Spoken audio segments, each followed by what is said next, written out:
So when it comes to sandboxing, the idea would be, and this is going to be without sandboxing in mind. So, and this is not unique to VIPRE. This is how all the different groups out there are going to work.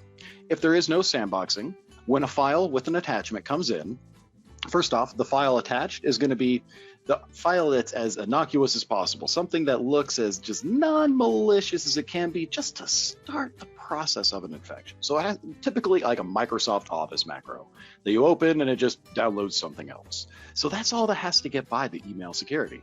So when it hits the email security server, it's going to scan it, check to see, hey, is there anything known bad about it? Are there any malicious properties that maybe give it away? But ultimately, that's all you really get because it's just a file running through their mail server. And then they deliver it.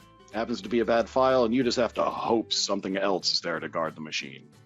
And to exemplify why the sandboxing is so powerful here, that malicious Office macro, pretty much all it does is open something else and download some other file. What the actual threat is going to do is going to be way more obvious that it's malicious. It's going to, from that malicious macro, pull down an exploit kit, which is going to prep the system and maybe do a whole bunch of data exfiltration on anything it can find, and then maybe eventually run ransomware. That all might happen in just a few seconds. But the point is, that's obviously malicious. And that's how sandboxing is going to come into play. So with sandboxing, when a file comes in, we're going to check, is there no bad or are there no malicious properties that give it away, right up front. However, if it's not immediately seen as bad and it's a file that could do something bad, it's going to be sent to the sandbox, which is effectively just a secure instance of Windows that we let the file just do whatever it wants. So in this case, we see, oh, all these things are very obviously malicious. We'll go ahead and stop it, so only the clean files come through.